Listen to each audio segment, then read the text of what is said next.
Tea கடை kitchen சொந்தங்களுக்கு வணக்கம். இன்னைக்கு நம்ம ஒரு ஈஸியான ஸ்வீட் ரெசிபி தான் பார்க்க போகிறோம். இந்த ஸ்வீட் பார்த்தீங்கன்னா ட்ரை குலோப் ஜாமுன் மாதிரி வெளியில் நல்லா கிறிஸ்பியாகவும் உள்ளே பார்த்தீங்கன்னா அவ்வளவு சாஃப்டாக இருக்கும். ஈவினிங் டைம்லையும் சரி, ஃபெஸ்டிவல் டைம்லையும் வீட்டில் ஏதாவது ஒரு ஸ்வீட் செய்யணும்னு நினச்சிங்கன்னா இந்த மாதிரி ஒரு ஈஸியான ஸ்வீட்ஸை செஞ்சு உங்கள் வீட்டில் இருக்கிற எல்லாரையும் அசத்திடுங்க.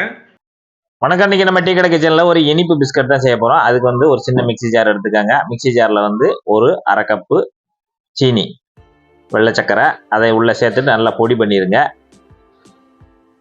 இப்போ நம்ம அந்த ஒரு பவுல் மிக்சிங் பவுல் எடுத்துட்டு நம்ம அரைச்சி வச்சிருக்கக்கூடிய அந்த சீனி பவுடரை வந்து உள்ளே சேர்த்துடலாம். இப்போ இதோட சேர்த்து ஒரே ஒரு பிஞ்சளவு உப்பு, தூளுப்பு. இப்போ இங்கே நம்ம 1/4 கப்பு பால், காய்ச்சி ஆற வச்ச பால் 1/4 கப்பு, கிட்டத்தட்ட ஒரு 50 ml இருக்கும், அது இதில் சேர்த்துடலாம். அதேமாரி நெய் 1/4 கப்பு 50 ml இருக்கும். அதே மாதிரி இந்த மாதிரி நெய்யை வந்து கொஞ்சம் லிக்விடாகவே சேர்த்துக்காங்க. இப்போ இந்த பாலும் அந்த நெய் அந்த ஜீனி பவுடரு எல்லாத்தையும் சேர்த்து ஒரு விஸ்க் வச்சு நல்லா கலந்து விட்டுருங்க. இப்போ நம்ம அந்த ஜீனி பவுடரோடு சேர்த்து இந்த அளவுக்கு நம்ம கலந்துக்கிட்டால் போதும். அது ஃபுல்லாகவே கரையாது, ஏன்னா நம்ம வந்து நெய்யில் தான் போட்டிருக்கோம், அதனால் அது கொஞ்சம் அப்படி தான் இருக்கும். அந்த என்ன இருக்குதோ அந்த மாதிரி கலந்து விட்டு என்ன இருக்குதோ அது அப்படியே இருக்கட்டும். இப்போ நம்ம இங்கே 1/4 கப்பு மைதா எடுத்துருக்கோம். எடுத்துட்டு அதை நல்லா சலிச்சு வச்சுருக்கோம். இதை வந்து நம்ம முழுசாக தட்ட வேண்டாம். இதில் ஒரு கப்பு போல் முதல்ல தட்டிட்டு பிணைஞ்சிட்டு அப்புறம் மிச்சத்தை சேர்த்துக்கலாம். இப்போ நான் 1 கப்பு வரைக்கும் இதில் சேர்த்துட்டேன். இதையும் நல்லா விஸ்க் வச்சு ஒரு தடவை அதிலே கலந்துருங்க.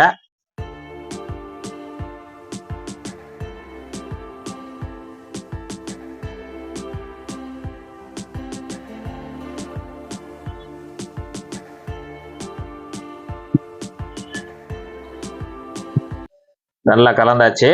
இப்போ கலந்த பிறகு மறுபடியும் நம்ம மீதம் இருக்கிறதையும் இதில் சேர்த்துக்கலாம்.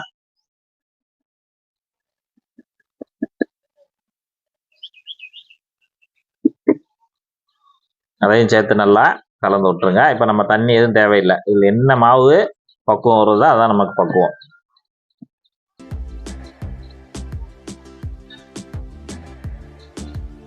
இப்போ நம்ம விஸ்க் வச்சு இந்த அளவுக்கு நல்லா கலந்து விடணும்.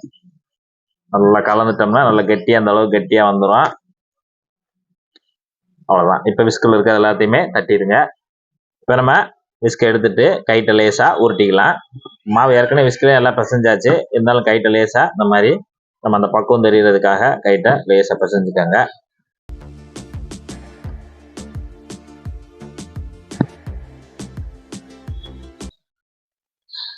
இந்த அளவுக்கு இருக்கணும். இதுதான் மாவோட பக்குவம். நம்ம பிசைஞ்சு வச்சிருக்கக்கூடிய மாவை சின்ன சின்ன உருண்டையெல்லாம் எடுத்துக்கலாம். இந்த மாதிரி எடுத்துக்கிட்டு நல்லா கையில் உருட்டிக்கோங்க.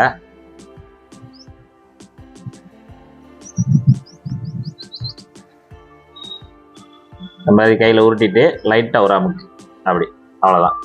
இந்த அளவுக்கு அமுக்கிட்டு அப்படியே நீங்கள் இந்த மாதிரி ஒரு பிளேட்டில் எடுத்து வச்சுருங்க. நல்லா, அதாவது மீடியம் சைஸ் உருண்டை, அந்த நான் ஒரு அச்சு வச்சுருப்பேன், அந்த அச்சை வச்சு நான் அமுக்குவேன். அந்த அளவுக்கு நம்ம அந்த உருண்டை ரெடி பண்ணிக்கணும். நீங்கள் அதை விட பெரிய அச்சுனாலும் சரி, சின்ன அச்சுனாலும் சரி, அதுக்கு தக்கன நீங்கள் ஒரு உருண்டையாக பண்ணிவிட்டு அதை வந்து கட் பண்ண வேண்டியிருக்கும். இந்த அளவுக்கு நல்லா எடுத்துகிட்டு லேசாக, ரொம்ப அழுத்த வேண்டாம், இந்த அளவுக்கு பண்ணிவிட்டு இதேமாதிரி தனியாக எடுத்து வச்சுருங்க. இப்போ நம்ம அச்சு பண்ண போகிறோம். அச்சுக்கு இப்போ நம்ம வந்து இந்த மாதிரி ரவுண்டாக இருக்குது. நீங்கள் ஒரு டப்பா மூடி அந்த மாதிரி எது இருந்தாலும் சரி இந்த மாதிரி எடுத்துக்காங்க. எடுத்துகிட்டு லைட்டாக அப்படி மேலே வச்சு ஒரு அமுக்கு, கரெக்டாக நடுவில் வச்சுட்டு ஒரே ஒரு அமுக்கு அமுக்கி அப்படியே நம்ம கட் பண்ணி எடுத்துடலாம். எடுக்கும்போது இந்த மாதிரி ஒரு முழுன்னு இருக்கும். மேலே கீழே வந்து நல்லா ஒன்று போல மட்டமாக இருக்கும், மேலே வந்து இந்த அளவுக்கு முழுன்னு இருக்கும். அதுக்காகத்தான் இந்த மாதிரி அச்சை வச்சு நம்ம ஒரு ஷேப்புக்காக எடுக்கிறோம். எடுத்துகிட்டு இதை நம்ம அப்படியே கட் பண்ணி எடுத்துடலாம். இருக்கிற அந்த எல்லாத்தையுமே நம்ம அச்சுகளாக எடுத்து வச்சுக்கலாம். அவ்வளோதான். இப்படி வச்சுட்டு அந்த சைடை பூரா எடுத்துருங்க. எடுத்துகிட்டு மறுபடியும் அதை நம்ம யூஸ் பண்ணிக்கலாம். இப்போ நம்ம அச்சு எடுத்துடலாம்.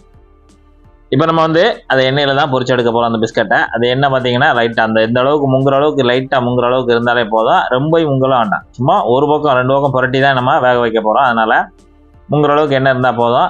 எண்ணெயோட சூடு பார்த்தீங்கன்னா மீடியமாக இருக்கணும். மீடியமானா கடைசி வரைக்கும் மீடியமாக மெதுவாக இருந்தாலே போதும். சூடு ஹெவியாகவே இருக்கக்கூடாது. இப்போ நம்ம இந்த செய்து வச்சுருக்கக்கூடிய அந்த அச்சுகளை மெதுவாக எடுத்து நம்ம அந்த எண்ணெயில் சேர்க்க போகிறோம்.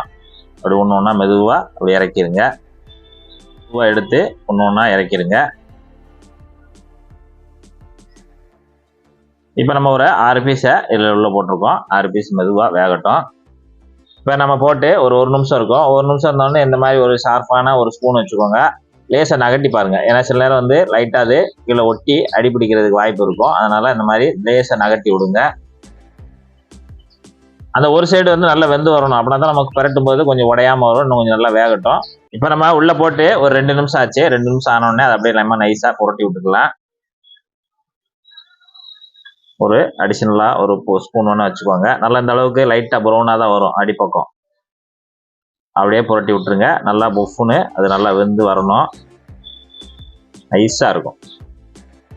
அவ்வளோதான். இப்போ புரட்டி விட்டாச்சு. இப்போ நம்ம அடுப்பில் வந்து நல்லா மீடியமாக வச்சுக்கோங்க. இல்லைனா சிம்மில் கூட வச்சுக்கோங்க. ஒன்றும் அவசரம் இல்லை. மெதுவாக வேகட்டும். நமக்கு புரட்டி விட்டு இந்த பக்கம் ஒரு 2 நிமிஷம், இந்த பக்கம் ஒரு 2 நிமிஷம், அந்த மிதமான சூட்டில் நமக்கு ரெடி ஆயிரும். ரெடி ஆன உடனே இப்போ நம்ம அதை எடுத்துடலாம். இந்த மாதிரி ஒரு ஜல்லிக்கரண்டி எடுத்து வச்சுட்டு மெதுவாக எடுத்து வைங்க. இந்த மாதிரி மெதுவாக பக்கத்தில் வச்சு எடுத்து வைங்க.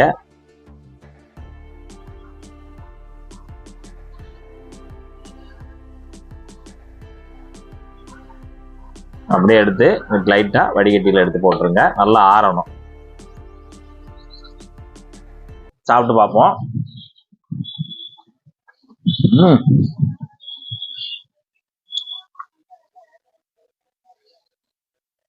மேலே அப்படியே மொறுமொறுன்னு இருக்கு. உள்ள சாஃப்டா இருக்கு. அதாவது ட்ரை குலோப் ஜாமுன். எப்படி நம்ம குலோப் ஜாமுன் சாப்பிட்டா ஃபுல்லாவே சாஃப்டா இருக்கும். இது வந்து மேலே நல்லா மொறுமொறுன்னு இருக்கு. உள்ள நல்லா சாஃப்டா சூப்பரா வந்திருக்கு.